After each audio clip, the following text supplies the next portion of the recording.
Balik lagi di Catatan Hati, platform berbagi rasa yang kadang bikin kita mewek, kadang bikin kita ketawa. Dan kayak biasa, gue ditemenin partner ngobrol gue, partner curhat gue, partner saling ngata-ngatain gue. Halo Dina, gimana malam ini? Halo, Gak. Malam ini, entah kenapa hati gue agak anget-anget gimana gitu.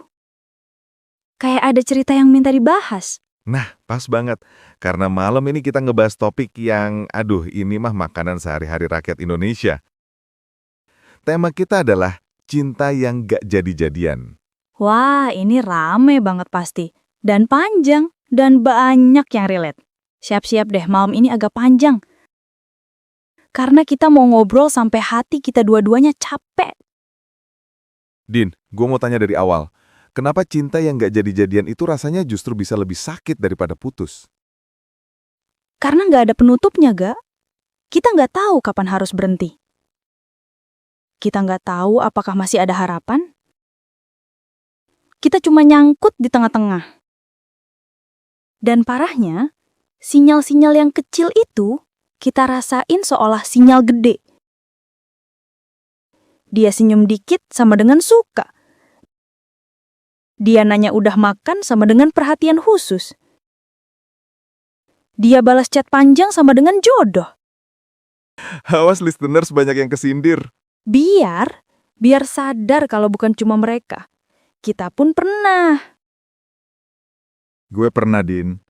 Gue suka sama seseorang. Bertahun-tahun. Kita deket banget. Nonton bareng, makan bareng, chat tiap hari. Teman gue semua tahu gue suka. Dan gue yakin dia juga tahu. Cuma dua-duanya nunggu. Yang berarti nggak ada yang maju. Betul. Kita saling nyimpen ego. Saling nunggu siapa yang ngomong duluan. Sampai akhirnya, ya udah, semuanya lewat. Dan yang paling sakit tuh bukan karena dia pergi. Tapi karena lo sadar, lo sendiri yang ngebiarin kesempatan itu lewat. Exactly. Nah, kalau lo gimana, Din? Kalau gue pernah suka sama seseorang yang, aduh Gak, ini tuh tipe orang yang kalau dia senyum, dunia kayak lebih terang setengah watt. Bagus. Wattnya kecil banget. Dia perhatian, dia ingat hal kecil tentang gue. Dia tahu gue suka roti isi coklat merek tertentu. Dia tahu gue takut angin malam. Dan gue pikir itu tanda. Tapi ternyata, Tapi, oke, kita jeda aja 1 jam dengan mendengar tapi, Dina. tapi Dina. Dasar. Lanjut nih. Oke, kita lanjut ya. Ternyata tuh gue doang yang mikir jauh. Dia baik bukan cuma ke gue. Dia baik ke semua orang. Itu sih khas, baik yang menjerumuskan. Tipikal buaya darat ya. Nah iya. Dan lo tahu, gue gak bisa marah. Karena dia gak pernah janji apa-apa ke gue. Tapi Din, dari pengalaman gue selama ini, ada beberapa tipe sinyal yang bikin kita kejebak. Pertama sinyal, over perhatian tanpa konteks. Sinyal kedua, chat panjang-panjang padahal dia cuma lagi gabut doang. Terakhir tuh, sinyal 3, pakai panggilan manis kayak kamu, say, beb, tapi ke orang lain juga gitu. Astaga, itu bener banget, Gak. Ada lagi nih, atau sinyal paling bahaya. Dia ngeliat lo lama banget. Lo bisa bayangin, ditatap dalam banget sama lawan jenis yang udah ngasih perhatian, walaupun sebenarnya perhatiannya ke cewek lain juga. Astaga, iya, yang tatapan 3 detik lebih itu. Bener deh, Gak. Lo sekarang gue nobatkan jadi pakar suka tapi nggak jadian.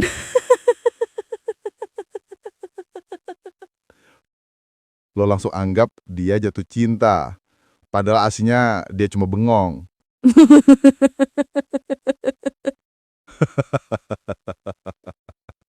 Bener deh, Ga. Listener kita bakal tepuk jidat kalau denger siaran model gini sih. Oke. Kita balik ke tema dulu, Din.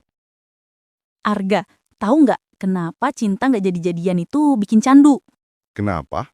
Karena justru kita jatuh cinta sama kemungkinan, bukan sama orangnya. Setuju.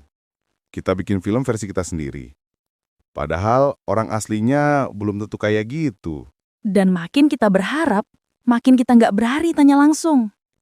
Din, sebenarnya yang lebih ngeselin tuh bukan nggak jadian.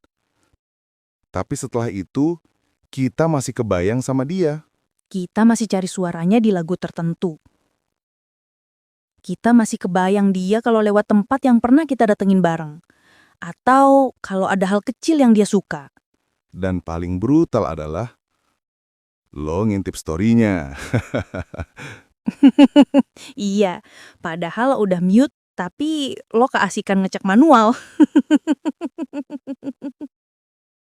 Din, kalau gua bisa balik ke masa itu, gue bakal ngomong, gak peduli ditolak atau diterima. Setidaknya gue tahu endingnya. Sama Ga, diem tuh nyiksa. Apalagi kalau orang itu akhirnya move on duluan. Dan kita cuma bisa bilang dalam hati, harusnya gue ngomong waktu itu. Kadang kita baru sadar, yang kita takutin selama ini cuma ego kita sendiri. Cinta yang gak jadi itu sebenarnya ngajarin banyak hal. 1. Lo belajar kalau cinta gak cukup kalau cuma disimpan. 2. Lo belajar kalau rasa itu harus dikomunikasikan. 3. Lo belajar bahwa baik tidak selalu berarti suka. 4. Kadang yang lo kejar bukan orangnya, tapi versi ideal yang lo bentuk di kepala. 5. Move on itu bukan tentang melupakan, tapi menerima kalau ceritanya memang berhenti di situ. Nah, betul Din. Eits, tadi gue ngomongnya sambil baca cheat GPT ya. Iya. Tapi emang yang kamu kasih tuh bener banget, Din. Oh ya, Din, aku tadi barusan dapat curhat titipan. Bukan curhat sih, tapi ini sedikit panjang dan cukup rada bikin mewek ya. Coba bacain deh, Din. Oke, Ga. Gue baca ya. Namaku Laras, 25 tahun. Ini cerita tentang lelaki yang membuatku percaya bahwa hampir ternyata bisa lebih menyakitkan daripada gagal total. Aku dan dia kenal saat sama-sama kerja di satu proyek. Awalnya cuma obrolan biasa, laporan pekerjaan, revisi, dan urusan teknis yang ribet. Tapi lama-lama, entah kenapa kita mulai ngobrolin hal-hal yang bukan kerjaan. Dia nanyain makanan favoritku. Dia tiba-tiba bawain roti kesukaanku. Dia ngechat duluan tiap pagi. Selalu bilang, sarapan ya, jangan kelupaan. Sesimpel itu. Tapi hatiku kalah. Aku tahu, dia baru putus 3 bulan lalu. Dia cerita sedikit tapi nggak pernah masuk terlalu dalam. Aku nggak maksa. Aku cuma pikir, nggak apa-apa, perlahan juga nggak masalah, aku bisa nunggu. Kita makin deket. Nonton bareng. Jalan bareng. Dia bahkan bilang, kalau ada lo, hari gue lebih tenang. Dan aku yang bodoh, percaya. Sampai satu malam, dia bilang ingin ketemu. Nada suaranya beda. Dan perasaan gue, entah kenapa, nggak enak. Kita duduk berdua di mobil. Diam cukup lama. Dia megang setir, tapi nggak nyalain mesin. Seolah dunia berhenti. Seolah kata-kata yang mau dia keluarin itu berat banget. Akhirnya, dia ngomong, Lar, maaf ya, mantan gue balik. Dia bilang mau coba lagi. Gue kira gue udah selesai sama dia. Tapi perasaan gue ternyata belum. Dan kalimat itu, Arga, Dina, rasanya kayak ngebaca ending buku yang selama ini gue kira manis. Ternyata pahitnya panjang banget. Aku cuma diam. Nggak menangis, nggak marah. Aku cuma bilang, kalau itu yang bikin lo bahagia, ya sudah, pergi. Dia bilang dia sayang sama aku. Tapi dia lebih dulu sayang sama mantannya. Dan kalian tahu, itu kalimat paling jahat tapi paling jujur yang pernah aku terima. Dia pergi. Ninggalin bukan cuma aku, tapi juga semua hampir yang udah kita rajut bareng. Beberapa hari kemudian, aku lihat story-nya. Dia dan mantannya jalan bareng lagi. Tangan mereka saling menggenggam. Itu tangan yang dulu dia bilang, kayaknya cocok sama tangan lo deh. Aku ketawa waktu lihat itu. Bukan karena lucu, tapi karena sadar, aku kalah sebelum sempat ikut bertanding. Aku bukan gagal mendapatkan seseorang. Aku cuma kalah dari masa lalunya. Sekarang, aku sudah nggak benci dia. Nggak marah, nggak dendam. Aku cuma sedang belajar mengikhlaskan seseorang yang tidak pernah menjadi milikku, walau rasanya seperti sudah hampir. Dan untuk seseorang itu, kalau suatu hari lo dengar podcast ini, ingatlah.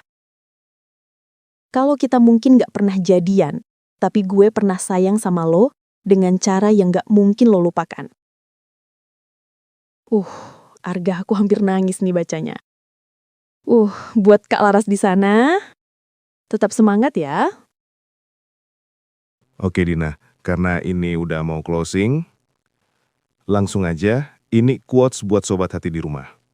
Buat lo yang lagi hidup dalam cinta yang gak pernah jadi, lo gak gagal. Lo cuma sayang sama orang yang gak ditakdirkan jalan bareng lo. Bener banget gak? Dan itu nggak apa-apa.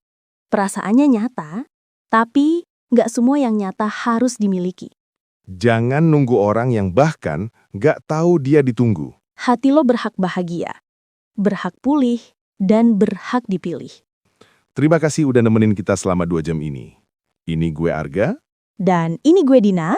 Sampai ketemu di catatan hati episode berikutnya. See you!